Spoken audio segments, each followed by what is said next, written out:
चलिए आप लोगों का स्वागत करता हूं मेरे YouTube चैनल वीकेटी एजुकेशन में, जहां आज हम जो चैप्टर हम लोग पढ़ रहे थे पहले से भारतीय अर्थव्यवस्था के क्षेत्रक जो क्लास 10th का है, उसका आज हम लोग भाग 4 पढ़ने वाले हैं। कौन सा भाग? भाग 4। तो भाग 4 में हम देखने के लिए भाग 3 में हमने जो कुछ आलेखों के विषय में जाना था, उसके विषय में हम आज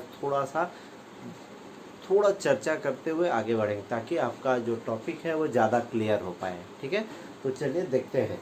तो हमने इससे पहले क्या क्या देखा था? आलेख 1 देखा था, आलेख 2 देखा था, आलेख 3 देखा था। तो उसमें क्या क्या था एक बार फिर से हम लोग देख लेते हैं। यहाँ पर देखिए, आलेख 1 यहाँ पर हमने देखा था प्राथमिक, द्वितीयक और तृतीयक क्षेत्र द्वारा सकल घरेलू उत्पाद। तो हमने क्या देखा था? सकल घरेलू उत्पाद देखा था तीनों क्षेत्रकों के द्वारा। ठीक है, 1973 और 74 में और 2013 और 14 में। यहाँ पे क्या हम देख रहे हैं? 1973-74 में प्राथमिक भी कम है, ये सब कुछ कम है, 5 लाख के आसपास है। और यहाँ सब बढ़ा है, लेकिन सबसे ज़्यादा मात्रा में क्या बढ़ा है? सकल घरेलू उत्पाद किसका बढ़ा है? तृतीय क्षेत्र का। ठीक है, अब यहाँ पर देखिए, सकल घरेलू उत्पाद में क्षेत्रकों की हिस्सेदारी, किस क्षेत्र का ज़्यादा हिस्सेदारी है? 1973-74 और 2013-14 में। यहाँ पर भी देखिए, जो यहाँ पर प्राथमिक क्षेत्र में है, यहाँ पर भी बढ़ा है और तृतीय क्षेत्र में बढ़ा है, दोनों में बढ़ा है। यहाँ पर देखिए, यहाँ पर है, अब यहाँ पर बढ़ा है जो, तो ज़्यादा किस में बढ़ा है? ज़्यादा यहाँ पर हिस्सेदारी किसका बढ़ा है? तृतीय क्षेत्र का बढ़ा है। ठीक है, इन दोनों की तुलना हम ऐसा करेंगे। तो यहाँ पर देखिए, ये कलर और ये कलर को देखिए, तो ये कलर ज़्यादा बढ़ा है, यानी इस तृतीय क्षेत्र का हिस्सेदारी ज़्यादा है। यहाँ पर अब देखिए, प्राथमिक क्षेत्र ये ब्लू कलर और ये तृतीय क्षेत्र। यहाँ पे क्या है? रोजगार में क्षेत्रकों की हिस्सेदारी, कितने लोग काम पर लगे हुए हैं वो यहाँ पर बता रहा है। तो सबसे ज़्यादा लोग किस क्षेत्र में लगे हैं? अभी भी आप देखिएगा कि यहाँ पर प्राथमिक क्षेत्र में ज़्यादा लोग लगे हुए हैं, तृतीय क्षेत्र में कम लोग लगे हुए। बढ़े तो जरूर हैं, लेकिन इसकी तुलना में नहीं बढ़े। ये प्राथमिक क्षेत्र में जो है कुछ लोग कम हुए हैं, लेकिन फिर भी अभी भी देख ले आप, तो सबसे ज़्यादा लोग जो कार्यरत हैं इसी प्राथमिक क्षेत्र में है, यानी कृषि में ज़्यादातर लोग लगे हुए हैं। तो हमने इन तीनों दंडालेखों को देखा, और इसमें हम ये देखेंगे कि जो हमने बताया। अब हम एक एक करके बात करते हैं हमने क्या क्या देखा। ठीक है, तो सबसे पहले यहाँ पर देखिए, हम अभी पढ़ने वाले जो टॉपिक है उसका नाम अधिकांश लोग कहाँ नियोजित है। नियोजित होना यानी काम पर लगा होना। तो कहाँ पर नियोजित है? देखते हैं कहाँ पर नियोजित है। तो अधिकांश लोग कहाँ नियोजित? हमने आलेख 1, 2 और 3 को देख लिया। ठीक है, अच्छा आज हम लोग भाग 3 नहीं, भाग 4 पढ़ रहे हैं। हम लोग, मैंने 4 बताया, लिखा है 3, 4 भाग, चौथा भाग आज पढ़ रहे हैं। ठीक है, तो हमने हमने देखा कि हमने कब देखा? तो 1973-74 से देखना शुरू किया। 1973-74 से लेकर के 2013-14 तक देखा है, 14 तक का देखा। यहाँ पर कितना 40 साल हो गया। तो 40 साल में क्या क्या बदलाव हुआ वो हमने देखा है। तो यहाँ पर देखिए, हम 40 वर्षों में क्षेत्रों को बदलते महत्व को देख सकते हैं। हमने देखा कि अब तीनों क्षेत्र का महत्व बदल रहा है। ठीक है, तो यहाँ पर क्या देखा? हमने देखा कि सकल घरेलू उत्पाद तीनों क्षेत्रों को हिस्सेदारी को देखा, और पाते हैं कि रोजगार में ज़्यादा परिवर्तन नहीं हुआ। आज भी प्राथमिक क्षेत्र सबसे बड़ा नियोक्ता है। मैंने दिखाया कि प्राथमिक क्षेत्र में ही सबसे ज़्यादा नियोक्ता लगे हुए। देखिए, प्राथमिक क्षेत्र में यहाँ भी सबसे ज़्यादा है, यहाँ पर भी सबसे ज़्यादा नियोक्ता है। काम करने वाले लोग जो हैं सबसे ज़्यादा किस में है? इसमें क्षेत्रकों की हिस्सेदारी की बात करें, किसका पैसा में ज़्यादा योगदान है, मतलब जो सकल घरेलू उत्पाद में पैसा जिसका ज़्यादा कमाई हुआ है, वो क्षेत्र यहाँ पर दिख रहा है तृतीय क्षेत्र। लेकिन काम में ज़्यादा लगे लोग यहाँ पर देख रहे हैं हम लोग। तो सबसे ज़्यादा काम पर लगे लोग कहाँ पर? देखिए, उस समय भी ज़्यादा था और अभी भी ज़्यादा है। 2013-14 में भी ज़्यादा, यहाँ 11-12 का दिया, तो 11-12 में भी ज़्यादा है जो काम पे लगा हुआ है। ठीक है, तो ये क्या साबित करता है कि अभी भी लोग कृषि क्षेत्र में ज़्यादा काम कर रहे हैं। ठीक है, काम करने वाले लोग कृषि क्षेत्र में ज़्यादा हैं। तो हमने ये देखा। ठीक है, अब हम देखेंगे कि प्राथमिक क्षेत्र से रोजगार का स्थानांतरण क्यों नहीं हुआ। जानने का प्रयास करेंगे प्राथमिक क्षेत्र से रोजगार क्यों नहीं बढ़ा। बढ़ा तो रोजगार जो है प्राथमिक क्षेत्र में अभी भी लोग ज़्यादा उसी में लगे हुए हैं। ऐसा क्यों? तृतीय क्षेत्र में उत्पादन में तो ज़्यादा योगदान दे रहा है, द्वितीय क्षेत्र भी योगदान दे रहा है सकल घरेलू उत्पाद में, लेकिन जो काम पर लगने वाले लोग हैं ज़्यादातर अभी भी प्राथमिक क्षेत्र में क्यों है, ये क्वेश्चन पूछा है। तो उसका उत्तर ये बताया गया है कि द्वितीयक और तृतीयक क्षेत्र में रोजगार के पर्याप्त अवसरों का सृजन नहीं हुआ है। क्या हुआ? रोजगार के पर्याप्त अवसरों का सृजन नहीं हुआ, रोजगार उत्पन्न नहीं हुए हैं। और कृषि क्षेत्र में क्या, सबका अपना खेत होता है या गांव में ही मिल जाता है, तो सबको आसानी से काम मिल जाता है। लेकिन द्वितीयक और तृतीयक क्षेत्र में काम करने के लिए लोगों को बहुत मेहनत करना हो, किसी के पास करना, या तो पूंजी होता है तो अपना बिजनेस करेगा, या नहीं पूंजी नहीं है तो किसी के और काम करता है, और काम जल्दी मिलता नहीं है। यही कारण है कि तृतीय क्षेत्र में और द्वितीय क्षेत्र में कम लोग लगे हुए होते हैं। ठीक है, यहाँ पर और बताया गया है इस अवधि में औद्योगिक उत्पादन में 3 गुना से ज़्यादा वृद्धि हुई है। क्या हुआ है? उत्पादन 3 गुना से ज़्यादा बढ़ गया है, लेकिन औद्योगिक रोजगार में 3 गुना की वृद्धि हुई है। रोजगार में कितना गुना बढ़ा है? 3 गुना। लेकिन औद्योगिक इस अवधि में औद्योगिक उत्पादन में 3 गुना से ज़्यादा वृद्धि, 3 गुना ही है, 3 गुना से ज़्यादा वृद्धि हुआ है, लेकिन रोजगार में 3 गुना की वृद्धि नहीं हुई, उससे लगभग उससे कम ही हुआ। उससे ज़्यादा जैसे जिस अनुपात में ये उत्पादन बढ़ा है उस अनुपात में रोजगार नहीं बढ़ा है, तो इसलिए यहाँ पर काम नहीं मिल रहा है। ठीक है, अब यहाँ पर इसी प्रकार तृतीय क्षेत्र में भी देखिए, तृतीय क्षेत्र में उत्पादन में 14 गुना वृद्धि हुआ है, 14 गुना तक वृद्धि हुआ है, लेकिन रोजगार में कितना? 5 गुना से कम वृद्धि हुआ है। रोजगार में 5 गुना से कम वृद्धि हुआ है। उत्पादन में देखिए 14 गुना वृद्धि हो गया है, लेकिन यहाँ पर आप देखिए 5 गुना ही वृद्धि हुआ है रोजगार। उत्पादन में 14 गुना वृद्धि और रोजगार में 5 गुना से कम वृद्धि। क्या बता रहा है कि उत्पादन तो बढ़ रहा है लेकिन रोजगार नहीं बढ़ रहा है, रोजगार कमी है। तो इसी कारण अभी भी लोग कहाँ नियोजित हैं? अभी भी लोग प्राथमिक क्षेत्र में नियोजित हैं। ठीक है, इसलिए ये सबसे बड़ा, आज भी प्राथमिक क्षेत्र सबसे बड़ा नियोक्ता है। ठीक है, क्योंकि यहाँ आसानी से काम मिलता है, गांव में ही मिलता है, सब बहुत लोग अपने ही खेत में काम करते हैं। तो यही कारण है कि यहाँ पर सबसे ज़्यादा नियोक्ता अभी भी यहीं पर लगे हुए हैं। ठीक है, तो अब हम देखेंगे कि हमने क्या क्या देखा कि प्राथमिक क्षेत्र में रोजगार का योगदान लगभग 50%। हमने देखा है कि प्राथमिक क्षेत्र का रोजगार में योगदान लगभग 50% है या उससे भी ज़्यादा है।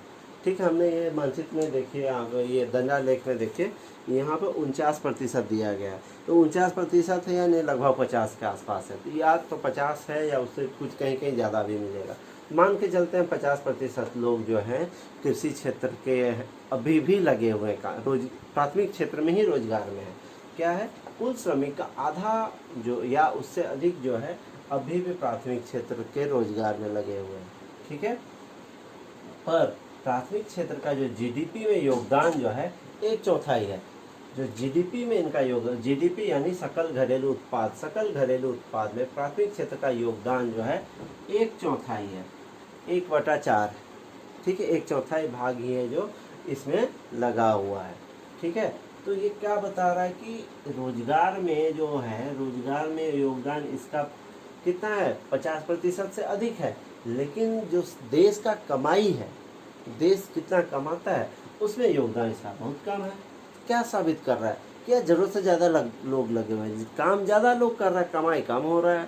तो ऐसा क्यों हो रहा है? मतलब ज़्यादातर लोग उतना योगदान नहीं कर पा रहे जितना जो देश को ज़रूरत है। ठीक है, वहाँ पर ऐसे ही लोग लगे हुए हैं। तो यहाँ देखिए, इसकी तुलना में अभी हम देख रहे हैं, इसकी तुलना में द्वितीय और तृतीय क्षेत्र का जो जीडीपी में योगदान है 4/5 है। मतलब 5 में 4 भाग जो है द्वितीय और तृतीय क्षेत्र का है। तो यानी यहाँ पर देखा जाए तो तृतीय प्राथमिक क्षेत्र का योगदान कितना हो जाएगा? प्राथमिक क्षेत्र का योगदान 1 हो जाएगा, 1/5 हो जाएगा। ये क्या है? ये प्राथमिक का हो जाएगा 1/5। तो 5 में 1 भाग प्राथमिक क्षेत्र का और द्वितीय और तृतीय का कितना हो जाएगा? 4 भाग। 5 में 4 भाग द्वितीय और तृतीय क्षेत्र का है। तो ये क्या बता रहा है? ये बता रहा है कि कृषि क्षेत्र में लगे श्रमिक अपनी क्षमता से कम उत्पादन कर रहे हैं। तो कृषि क्षेत्र में जितना श्रमिक लगा हुआ है वो अपनी क्षमता से कम उत्पादन कर रहा है। तो कम उत्पादन कर रहा है तो क्या हो रहा है, अतः कृषि क्षेत्र में आवश्यकता से अधिक लोग लगे हुए हैं। यहाँ कुछ लोगों को हटा भी दिया जाए तो कृषि क्षेत्र यानी प्राथमिक क्षेत्र प्रभावित नहीं होगा। क्या हमने सीखा कि यहाँ ज़रूरत से ज़्यादा काम पे लगा हुआ है, लोग काम कर रहा है लेकिन उत्पादन उतना नहीं हो पा रहा है। तो यहाँ से अगर कुछ लोगों को हटा भी देते हैं तो देश के उत्पादन में कोई बहुत ज़्यादा फर्क नहीं पड़ेगा। हमने यही देखा। तो देखेंगे अतः कृषि क्षेत्र में श्रमिकों में क्या है, अल्प बेरोजगारी है। क्या है, अल्प बेरोजगारी। मतलब लग रहा है वो काम कर रहा है लेकिन उसका काम जो है देश का उत्पादन में योगदान है वो बहुत ज़्यादा नहीं है, यानी वो लोग क्या है, अल्प बेरोजगार है। ठीक है। तो अब हम देखते हैं छिपी हुई बेरोजगारी या अल्प बेरोजगारी कहिए या इसको प्रच्छन्न बेरोजगारी कहिए, ये लगभग एक ही है। ठीक है। तो इसके विषय में एग्जाम में पूछा भी जाता है प्रच्छन्न बेरोजगारी क्या है, तो उसके बारे में हम यहाँ पर जानेंगे प्रच्छन्न बेरोजगारी क्या है। यहाँ पर देखिए इसी प्रकार अल्प बेरोजगारी को छिपी हुई कहते हैं। छिपी हुई कहते हैं क्योंकि देखिए यहाँ पर हमने देखा कि बहुत सारे लोग काम कर रहे हैं प्राथमिक क्षेत्र में लेकिन उनका देश का उत्पादन जो सकल घरेलू उत्पाद है उसमें योगदान ज़्यादा नहीं है।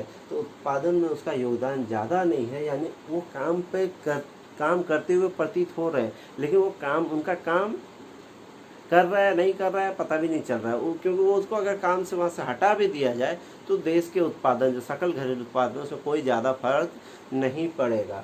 तो वो लोग जो हैं वो काम तो कर रहे हैं लेकिन उनका काम योगदान ज़्यादा नहीं, सकल घरेलू उत्पाद में उसका योगदान ज़्यादा नहीं है। तो यह क्या हो रहा है, यह उन लोगों की बेरोजगारी जिसके पास कोई रोजगार नहीं है और बेकार है से अलग है। तो ये जो काम करने वाले लोग हैं बेरोजगार लोगों से थोड़ा अलग है। क्यों? क्योंकि जो पूर्ण रूप से बेरोजगार है वो कोई कुछ काम नहीं कर रहा है, लेकिन ये लोग जो हैं काम कर रहे हैं लेकिन तो घरेलू काम कर रहे हैं। तो ये उन लोगों से थोड़े बेहतर हैं जो पूरी तरह से बेरोजगार हैं। तो यहाँ क्या बता रहा है, ये बेकार बैठे हैं लेकिन उन लोगों से अलग, बेकार जो बैठे लोग हैं उनसे थोड़ा अलग है।